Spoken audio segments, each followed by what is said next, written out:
อ้าวมาเปิดภาพที่บ้านน้องเด็กกระเดยพี่น้องเนาะตอนนี้ประมาณเวลาประมาณกะ12 โมงพี่น้องเอ้ย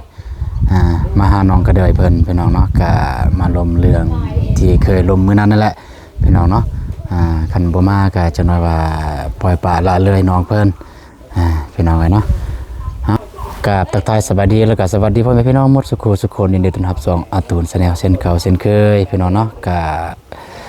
มาพบมาเพาะกับเบาตูนพี่น้องเอ้ยมาหาน้องก็เลยเพิ่นเพราะว่ามาหามื้อนั้นเนี่ยมาแต่น้องแล้วก็มาถามเรื่องขึ้นบ้านใหม่น้องมื้อใดน้องมีแผนแล้วบ่ว่าสิขึ้นบ้านใหม่ก็มาถามน้องเพิ่นแต่น้องเพิ่นบ่ฮู้สิตอบเพิ่นน้องเพิ่นบ่ฮู้แม้แต่ว่ามื้อนี้บ่ตูนก็ได้นัดน้องเพิ่นแล้วก็ให้พ่อเพิ่นอยู่นํแม่เพิ่นอยู่นํพอได้ผู้นึงก็ได้พ่อกับแม่แล้วก็ที่สำคัญคือพ่อนั่นแหละเพราะว่าสิถามพ่อมีแผนระบอสิขึ้นบ้านใหม่อันนี้เบาตูนเบาแล้วค่ะเบาอีกเนาะบ่แม่นว่ากดดันน้องเพิ่นพี่น้องบ่แม่นว่ากดดันน้องเพิ่นอยากให้น้องขึ้นบ่แม่นพี่น้องอันนี้แม่นมันเป็นการดีสำหรับน้องเพิ่นถ้าทีมงานเฮาซ่าเฮาบ่ได้มามอบเฮือนซานก็คือเว้าเรื่องเหตุเรื่องของน้องเพิ่นจะบ่แล้วพี่น้องเอ้ยบ่แล้วเหตุของถ้าทีมงานเฮาได้มามอบปุ๊บแล้วก็น้องเพิ่นได้เหตุการณ์เกินว่าพิธีการขึ้นเฮือนใหม่แบบว่าแบบคืนน้องบองขึ้นนะมันจึงแล้วมันจึงสำเร็จมันจึงแบบเหตุของน้องเพิ่นจึงแล้วพี่น้องโอเคพี่น้องเอ้ยบ่ระยะห่างกันแต่สิไปหาทางน้องเพิ่นเลยแล้วก็สิไปถามทางพ่อเพิ่นเลยขึ้นมื้อใดแล้วก็กันขึ้นเนี่ยเงื่อนไขหรือว่างบใส่ลายประมาณเท่าใดแล้วทางพ่อน้องเพิ่นมีระบว่าก็ได้ไปรับจ้างเก็บกาแฟแล้วน่าจะคันได้เก็บน่าจะได้มีแล้วว่าซั่นซะถ้าบ่มีก็เดี๋ยวจังว่ากันพี่น้องเดี๋ยวสิลองไปถามมีหรือบ่มีสิเราไปถามเบิ่งพี่น้องเนาะไปนี่โอ้ยงามเหมาะสมพี่น้องเอ้ยพาตัว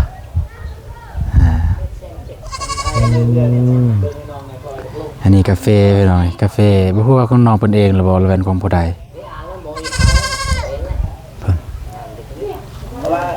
นี่ทางนี้เพิ่นมาทางอันนี้มันจะมาอยู่บัดนี้น้องก็เลยจะบ่เงาแล้วพี่น้องเอ้ยเพราะว่ามีคนมาอยู่แล้วอันนั้นมันเฮือนน้องทิพจันทร์น้องทิพจันทร์นั่นพอดีแม่เพิ่นเอาผัวเพิ่นไปอยู่กับแม่เลยไปอยู่กับผัวเลยกับผัวของแม่เลยน้องทิพจันทร์เพิ่นทำงานเฮาก็บ่ได้เคยมาอัปเดตละบัดนั้นไปหาน้องก็ได้เพิ่นนั่งน้องเพิ่นรอท่าอยู่ของล่างเฮือนพี่น้องครับได้สบายดีเจ้าคือว่าเฮ็ดงามแท้น้องสาวค่อยเอา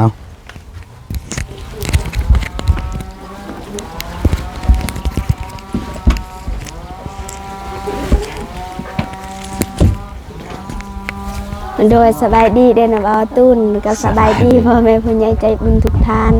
สบายดี FC ฝั่งไทยฝั่งลาวหรือต่างประเทศและบ้านเฮาก็ขอสบายดีสวัสดีเบิดสุขคนเด้อมาได้ไปใส่บ่แต่งตัวงามแท้มื้อนี่หนาวแห้งบ่หนาวบ่ก็หนาวตัวปานใดแต่บ่ได้หนาวปานใดโดยก็ว่าสิไปอยู่แต่บอกโทรบอกนั่นจ้ะแม่นบ่โดยเพราะว่าอ้ายบอกเด้อ้ายบอกนำบองเจ้าอันอ้ายว่าเพราะว่าอ้ายในสถานน้องยามใดบ่มีสัญญาณตอบรับเจ้าหั่นแหละก็เลยบอกน้องบ้องว่าไปบอกน้องก็เด้อให้อยู่เฮือนเด้อก็บ่ได้มีหยังก็สิเข้าไปหาโดยก็ได้บอกและแต่ว่าน้องก็ไปแล้วได้เฮือนว่าสิขึ้นรถแล้วกับคืนแม่นว่าโดยสิมาเมื่อวานนี้ก็มันมืดพ่อแม่อยู่เฮือนบ่มื้อนี้โดยอยู่เอ้าแ แต่ว่าก่อนสิลุมเวียกไอเห็นแวบๆผ่านคือว่าหยังอยู่ทรายบ้านไปเบิ่ง ก้อนหิน มันหยังเนี่ย ก้อนหิน อ๋อแฮไปสิเอิ้นก้อนหิน ก้อนหินนี่เป็นก้อนอันนี้แฮ โดย จักสอบนะ 6 โอ้6สอบถ้า ดิน ทราย ทราย กันยังบ่ โดย ทรายเบิ่งลองคือเบิ่งทรายอย่างละเดียวคันมีเอาทรายจาก1บ่วงพี่น้องเอ้ยถ้ามีเงินเอาทรายจาก1บ่วงปูนจาก5สอบเทได้เลยนี่กองล่างเฮือนน้องก็เลยเทได้เลย เพราะว่าแห่กันยังเลยนี่แห่บ่จะเป็นต้องซื้อแล้วแห่บัดนี้มันจะซื้อปูนกับทรายซื้อตื่มเทได้เลยในซ้ำเนี่ยนะต่อจะได้ห้องน้ำเนี่ยใส่ปกติแล้วบ่บัดนี้ โดย คือวางจังซั่นกระพุ้ยน้อยเนาะมีเงินซื้อกระพุ้ยใหม่ถ้าทีมงานมาวางจังสิโอเคไป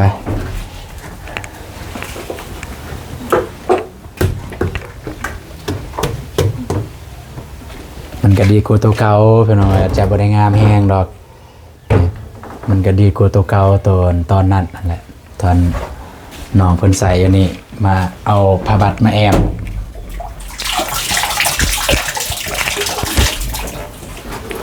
ล้างบ่ออกบ่เนี่ยล้างบ่ออกบ่ ล้างแล้วแต่เด็กน้อยเขาขึ้นแล้วเขาบ่ล้าง พอดีเลยพอลงมาสบายดีเด้อพอเด้อโดยลงมาเนี่ยสิคุยเวียกจักหน่อยนึงนี่นั่งหันก็ได้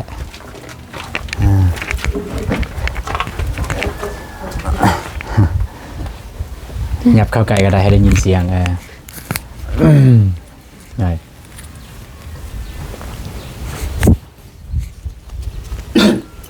แต่ไปใส่แน่ส่วงเนี่ย ไม่ได้ไปทางไหนยัง ไม่ได้ไปทางไหนป่ะ โดย พอดีบาเจ็บเพิ่นลงมาเลยสบายดีเด้อบาเจ็บเด้อ สบายดีนะ แต่งตัวรอเนาะไปยืนเนี่ยบ้างมันมืดนะมืดแล้วไอ้ทางนี้จะคือเยอะ สบายดีได้บ่จิ ได้ สบายดีนะ เอาบาเจ็บจับกองเนี่ยเดี๋ยวสิอันนั้น นั่งดี จะเข้าไปปะ เดี๋ยวสิเขาไปนั่งกับน้องเพิ่น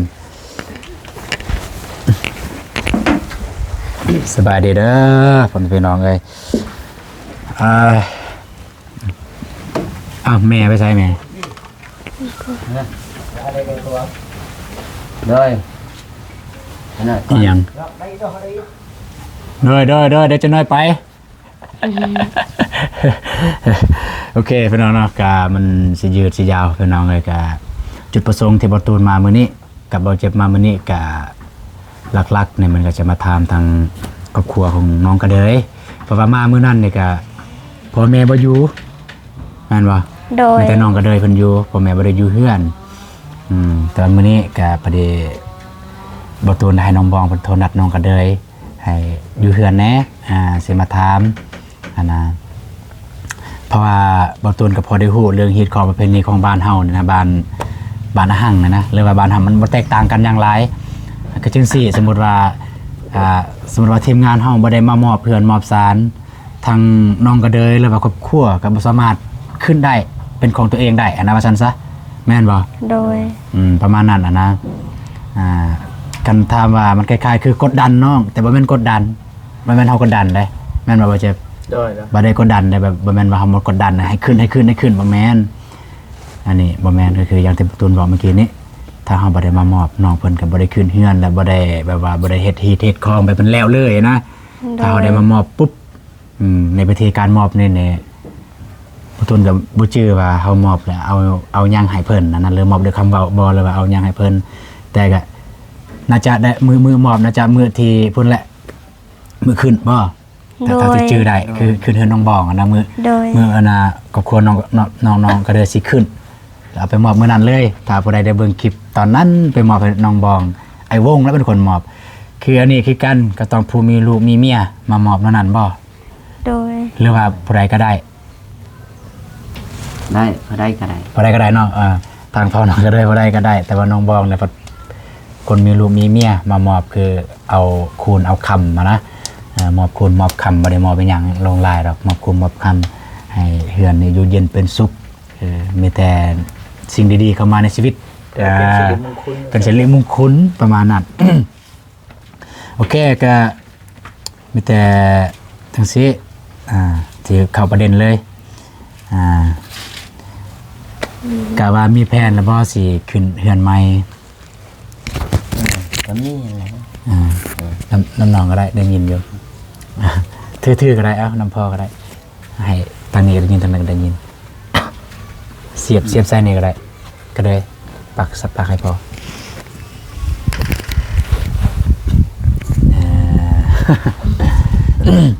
มีแผนนะเนาะสิขึ้นบ้านใหม่เนี่ยประมาณคิดว่าประมาณนั้นมื้อใดสิขึ้น ประมาณเดือนหนึ่งนี่แหละ เดือนหนึ่งเนาะก็คือปีหน้าพี่น้องเอ้ยปีหน้าก็ยังอีกบ่กี่วันประมาณอีก7วัน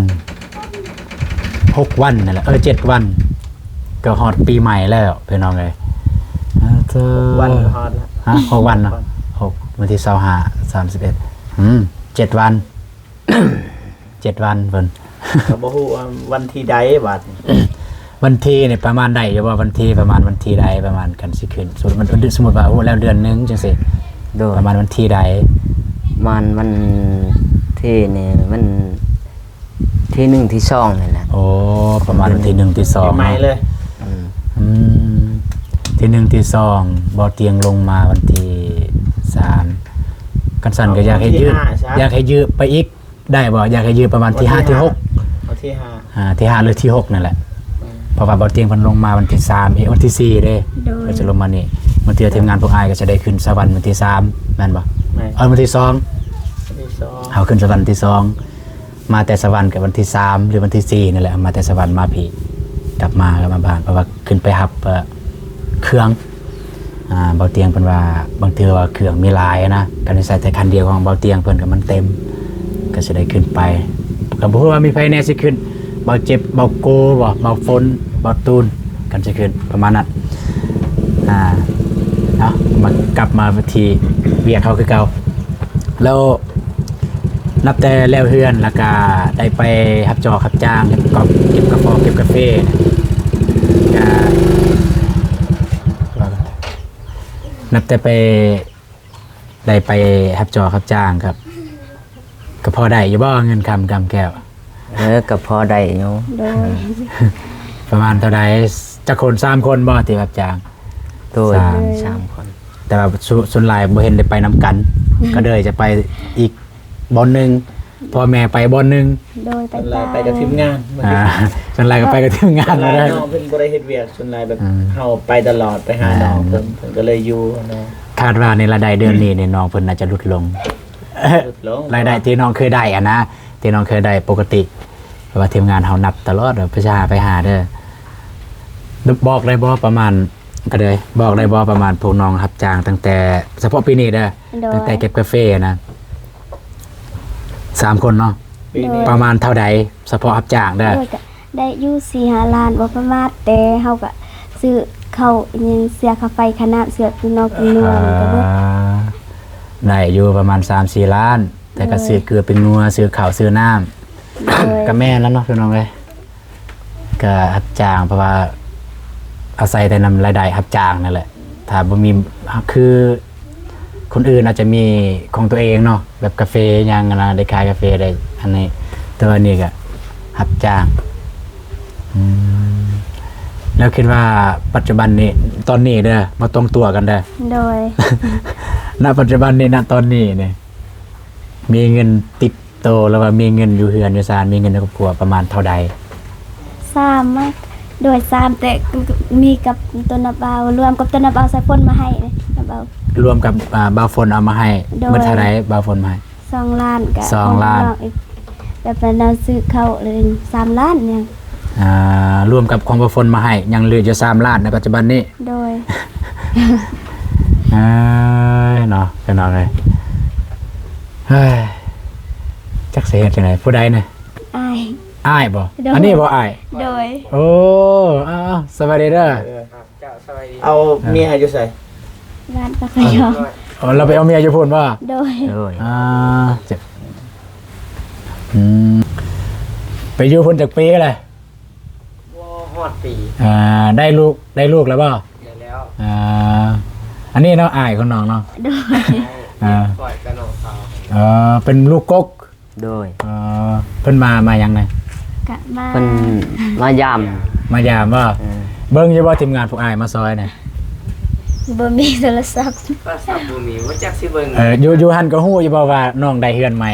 น้องสาวเนี่ย แต่ก็ดีใจนำนองเลย ฮู้แต่ว่าก็ดีใจน้ำน้องเนาะ แม่ รู้จักพวกอ้ายบ่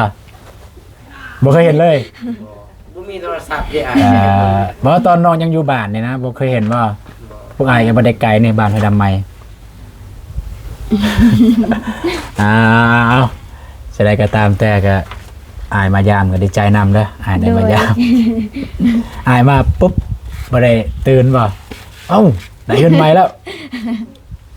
ก็ได้บอกอ้ายว่า โดย ของผู้ใหญ่ใจบุญเพิ่นซอย โดย เพิ่นซอยมาสมทบกับพวกน้องเองอะนะ โดยน้องบอกแต่กำลังย่อแล้ว บอกอ้ายตอนกำลังสิย่อ โดย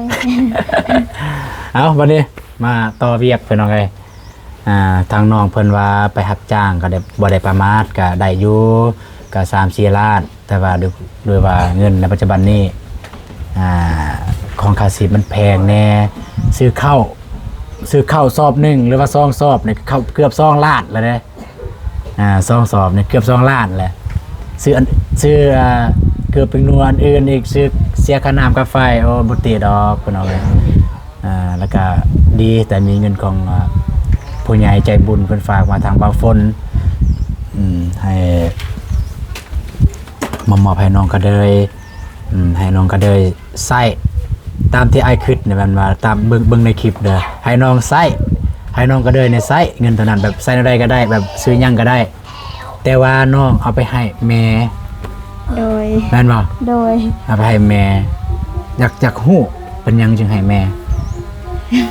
ตอบตรงๆเลยตอบตามตรงเลยเป็นหยังจึงให้แม่เป็นหยังคือบ่ทั้งที่ผู้ใหญ่เพิ่นส่งมาแล้วเพิ่นส่งมาให้น้องโดยเฉพาะเลยแบบว่าไอ้ต้นน้องอยากซื้อทรงเสื้อผ้าบ่เสื้อผ้าหน้าแพรหยังก็ตามแต่ซื้อเครื่องสำอางเพราะว่าเป็นเริ่มสาวแล้วเริ่มเป็นสาวแล้วก็ต้องแต่งตัวบางทีจุดประสงค์ผู้ใหญ่เป็นส่งมาแบบนั้นแต่น้องเอาไปให้แม่อยากฮู้ตัวนี้เป็นหยังจึงให้แม่ ก็อยากให้แม่ซื้อข้าวน้ำเสียค่าน้ำค่าไฟล่ะเลี้ยงเอาภาระ อ๋ออยากให้แม่เป็นคนเก็บไว้ โดย เพื่อได้เสียค่าน้ำค่าไฟเพื่อได้ซื้อข้าวปลาอาหารซื้อยุกซื้อยา โดยแบบอยากให้ได้กินน้ำกันไปใส่น้ำกัน สมมติน้องเป็นคนเมียนแล้วน้องไปซื้อแล้วมากินน้ำกันมาได้ป่ะ แบบบ่อยากเมียน โอเค บ่คือ ได้โอเคบ้านนี้เนาะปัจจุบันนี้มี3 ล้านเนาะ โดย ประมาณ3 ล้านหรือว่า3 ล้านนิดๆแหละบ่ทุนเสื้อผ้ามันต้องมีแหละแสนหรือ2 แสนเนี่ยปลายอะนะแต่ก็ประมาณ3 ล้าน ว่าล้านก็ประมาณ3 ล้านแล้วอยากฮู้ว่าสมมุติขึ้นเฮือนเนี่ยขึ้นเฮือนหอบซองเนี่ยคือแบบน้องบองขึ้นหั่นแต่ว่าเฮาจะขึ้นแบบว่าให้มันแล้วฮีดแล้วคลองแบบว่ามันแล้วฮีดแล้วคลองให้บ่ต้องว่าจะเป็นต้องหรูหราบ่ต้องใหญ่โตแบบสำหรับคนอื่นแต่ว่ามันใหญ่โตสำหรับเฮาแบบว่าให้มันแล้วฮีดอันนี้จะฮู้ว่าเท่าใดเนี่ยสิถามพอเด้ออยากฮู้ว่าเพราะว่ามื้อนั้นน้องก็เลยตอบบ่ได้น้องก็เลยบ่ฮู้แต่มื้อนี้พอมันมาและตามที่พอเคยเห็นว่าอยู่ในบ้านนี่เพิ่นขึ้นสำแล้วฮีดแล้วคลองนะเพิ่นใส่งบหรือว่าใส่เงินประมาณเท่าใดอันนี้ประมาณเท่าใดสักคันขึ้นเฮือนได้แบบว่าเอาแบบถึกที่สุดเลยเด้อเอาซ้ำแล้วฮีดเลย ซ้ำแล้วเฮ็ดแหน่ยันทึกชุดมันระดับใส่เงินมันว่า7 ล้านฝ่ายมันนะ ประมาณ7ล้านป้าย ประมาณ7 ล้าน ถูกแล้วบ่ตูนบอกของบ่ตูนบอกเมื่อนั้นประมาณ6หรือ7ล้านประมาณ7ล้าน7ล้านเนาะ7ล้านแต่ว่าของน้องกระเดยนี่มีแล้ว3ยังอีก4ล้านขึ้นได้เลยเดี๋ยวน้องกระเดย 5,970 คันตีเป็นเงินไทยก็ประมาณ 5,000 เนาะ 5,000 ประมาณ590 70 อ๋อ70 5,970 เรื่องตัวอย่างว่าคือข้าวสารตัวอย่างว่าสิขึ้นเทือนใหม่มันต้องมีข้าวสารหลายๆแน่เนาะ โดย ก็มีอยู่บ่ มีอยู่ซื้อมาไหวบ่จักซอบเอา ซอง 2ซอบเนาะ โดย 2ซอบเนี่ยใส่ไปกินแน่แล้วก็ใส่ตอนขึ้นบ้านใหม่ แต่ว่าเขาเนี่ย2ซอบแล้วมีแล้วก็เงินของน้องนี่มีแล้ว3ล้านพี่น้องแล้วก็ทางพ่อเพิ่นว่าประมาณ7ล้านปลายถ้าเป็นเงินไทยก็ประมาณอยู่ 10,000 กว่าบาทขึ้นเฮือนใหม่ก็ซ้ำเฮือนน้องบองตะกี้แต่ว่าเฮือนน้องบองตะกี้นี่กลัวเด้กลัว 10,000 เพราะว่าหยังเงินที่ผู้ใหญ่เพิ่นซอยเนี่ยมันประมาณ 10,000 นี่แหละรวมๆกันเลยซอยทางเบาตูนนั่นแหละประมาณ 10,000 น่ะรวมๆเลยประมาณ6หรือ7ล้านนั่นแหละแล้วพี่น้องเพิ่นมาซอยอีกพี่น้องมาซอยจากซื้อนั่นซื้อนี่มาซอยน้องบองเพิ่นพอดีประตูนกับทางน้องบองว่าประมาณเลยน้องรวมประมาณเท่าใดคิดว่าเพิ่นน้องขึ้นประมาณ10ปลายก็ล้านประมาณ11 12ล้านเพิ่นว่าประมาณนั้นแหละ เพราะว่ามีพี่น้องเพิ่นซอยเด้แต่ว่าน้องก็เดินนี่สิมีพี่น้องแล้วบ่ โอเค และถ้าสมมุติว่าเด้ออันนี้เด้อสมมุติว่าบ่มีแล้วเงินนะบ่ได้มาเพิ่มในแต่3ล้านนี้ทางพอจะได้สิขึ้นเลยบ่ ขึ้นนั่นแหละเฮ็ดนั่นได้บ่ขึ้นมันบ่มีสำนักนั่นแหละ บ่มีทางเลือกเนาะ3ล้านก็ขึ้น3ล้านมันก็แล้วอย่าบ่เหตุซั่น มาแล้วบ่จัก มันสิแล้วอย่าบ่เหตุในกันซั่นโอเคพี่น้องเอ้ยตักนาทีเจ็บ เอา2 โอเคพี่น้องก็ประมาณนี้สำหรับของน้องกระเดยเพิ่นก็มื้อนั้นก็บ่ตุนได้มาแล้วก็พอน้องเพิ่นบ่ได้อยู่สำหรับแม่เนี่ยบ่กล้าเข้ากล้องแต่พ่อน่าสนหลายเข้ากล้องน้องกระเดยเพิ่น สิว่าง่ายเฮือนหลังนี้นี่คืออ้ายเบิดทุกคนน้องกระเดยเนี่ยมาแรกๆเบาเจ็บพาเบาเตียงมาบ่แล่นนี่กับป้ากาเฟพุ่น แล่นนี่พอดีมากับเบานงอีกมาถ่าย2คนเบาหลังไมค์กับน้องเพิ่นว่าบ่ต้องอายเด้อน้องเด้อบ่ต้องอายเฮียนเว้าก็ผู้ใดได้เห็นคลิปน้องแรกๆเนี่ยว่าบ่เป็นนี่เลยแบบอาจจะเป็นแน่แต่บ่กล้าอาย บัดมาเดี๋ยวนี้เนี่ยโอ้ย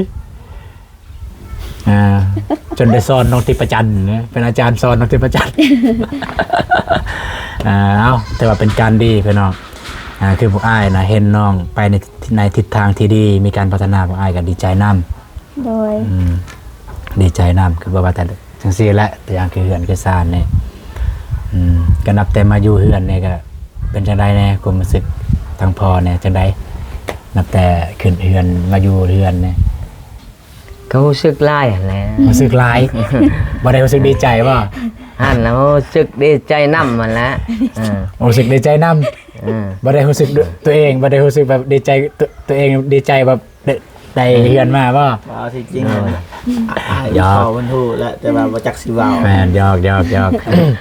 ก็คือความหมายของอันนั้นพอเพิ่นก็แบบว่าได้เฮือนแล้วก็มาอยู่เฮือนใหม่ก็รู้สึกดีใจได้เฮือนมีความแบบว่าเฮือนว่าถ้าสิว่าง่ายๆเวลาไปรับจอบรับจ้างมันบ่มีหยังที่สมติต้องคิดและบ่คือแต่กี้เนาะรับจ้างมาได้10-20พันมื้อเฮือนก็มื้อเฮือนก็ยามแดดก็เห็นแสงเห็นดวงเห็นตะเว้นยามฝนก็เห็นน้ำเห็นห้องเห็นนองเห็นบึ้ง ประมาณนั้นแหละคือแบบเดี๋ยวนี้ก็ไปรับจ้างมาปุ๊บกับมือเฮือนมีกำลังใจเพราะว่าเฮือนมีเฮือนอยู่แล้วเด้มีแห่งสู้คือน้องก็เดยคือกันน้องก็เดยเดี๋ยวนี้ก็หน้าสุดซื่น คือตะกี้แล้วโอ้ย มันบวกกับน้องเพิ่นยังน้อยตะกี้ยังน้อยก็มันจะอาจจะสมแซมแน่เดี๋ยวนี้น้องเพิ่นกันใหญ่ขึ้นนั่นเด้ก็คนเฮามันต้องพัฒนาขึ้นการแต่งตัวกันยัง ไม่แต่จังซั่นแหละพอเดี๋ยวสินั่งคุยกับน้องกันเลยเพิ่น โดย ขอบใจหลายๆเด้อสำหรับข้อมูลถ้าแล้วก็แล้วก็ฮอดมื้ออย่าลืมโทรแจ้งทีมงานเด้อแล้วสิได้มามอบอันนี้แหละมามอบเพื่อนมอบซ่านโทรหาอ้ายก็ได้โทรหาไผก็ได้ในคนใดคนหนึ่งทีมงานพวกเฮา โดย แล้วอยากให้ไผอยากให้คนใดมามอบเพื่อนก็บอกเด้อ โดย แต่ที่จริงนี่ก็เหมาะสุดเหมือนเบาอนงเพิ่น โดย ผู้ใหญ่แน่แล้วเพิ่นมีเมียแน่ โดย เพิ่นเหมาะสุดเพิ่นมามอบประมาณนั้นขอบใจหลายๆเพราะฉันนั่งคุยกับน้องก็ได้เพิ่นนะไปเรียกเฮ็ดงานวันนี้แต่ปกตินี่ครับบ่ค่อยได้อยู่เฮือนนี่พวกครอบครัวน้องก็เลยนี่มาแล้วบ่เห็นแต่ก่อนเนี่ยไปอยู่อ่าอยู่แคมป์เลย อยู่แคมป์เวียดเลยเปล่า โดยแต่ก่อนนี่ถ้าน้องเฮียนแล้ววันศุกร์ครบทุ่งแล้วเอาลงทุ่งแล้วก็สิย่างไปเด้ย่างผู้เดียวนะ ยังไปพุ่นเลย โดย ไปอยู่เวียดเลย โดย ไปนอนเลย โดยแล้วก็สิฮอดมื้อวันจันทร์แล้วก็ย่างมา นะเดี๋ยวนี้เด้บ่ได้ไปนอนแล้วเปล่าอยู่พุ่น บ่ ถามแทนพวกน้องก็มีอยู่ว่าบอลแบบว่าดินเป็นของตัวเองเลยแบบบอลปลูกสร้าง โดยมีตัวน้องว่าก็อยู่ผู้นั่นแหละ อ๋อตัวน้องเบาต้นยูพูฮัน โดย ตอนมันเจือนแล้วก็ทับทมเบิดกาแฟ โดยทางแถวบ้านนี่ก็ได้เขาก็เห็นเจือนเบิ่ง เห็นอยู่ตัวเจือนตัวยาวๆมันบ่ โดย วันนั้นเลย โดย อยู่ เล พุ่น ย กับน้อง เบิ่งนี่ก็เห็นแบบเอาก็เห็นมันเจือนตัวยาวใหญ่เด้ เห็นดินพวกน้องแล้วบ่หัน โดย อ๋อแต่ว่าเจือนลายซึ่งเบิดเลยที่ดินนั่น ดูเบิดเลยบ่แล้วยังบอลที่ ยัง ยังเนาะ เบิ่งนี่แต่เบิ่งนี่ก็เจือนอีก เจือนบ่ โดย คันมีอยู่เขต แบบ ใกล้ๆนี่ มันหาเจือนมาคนก็งึดคือ น้องก็งึดคือกัน ถ้ามันสิเจือนมันก็เจือนมันก็เพลงงามๆเลย เอามันงึดอะไรเนาะเดี๋ยวอาจจะสบายให้ฟังเด้อให้เห็นภาพย้อนยังมันเจือนบนกาแฟงามๆและย้อนยังกาแฟมันงามรู้ป่ะกาแฟมันงาม ดินมันพุยแนบดินมันบาง ดินมันบ่ได้แข็งนะดินบ่ได้แข็งเวลาปลูกกาแฟมันจะงาม แล้ว โดย บอลนั่นบอลดินมันบ่ได้แข็งแห้งดินนะเวลาซึกน้ำเรื่อยๆมันจะเจือนง่าย โดย แล้วบันไดดินมันแข็งแห้งแล้วมันแข็งเกินนะมันแข็งจะสิปลูกหยังมันก็บ่เกิดแล้วมันบ่งามแล้วทึกน้ำมันก็บ่เจือนง่ายประมาณนั้นนะมันบ่แม่นโชคชะตาเด้อบ่แม่นว่าไอ้หยังเด้อแต่นั้นมันภัยธรรมชาตินั่นแหละ ย้อนภัยธรรมชาติประมาณนั้นแหละโอเคมีแต่จังซั่นละเด้อผมว่าว่าจะได้เดินทางไปพุ่นแหละไปบ้านจักรรมบ่เจ็บสิเดินทางไปบ้านจักรรม โดย ไปหาน้องน้อยน้องไม้อยู่หันแหละ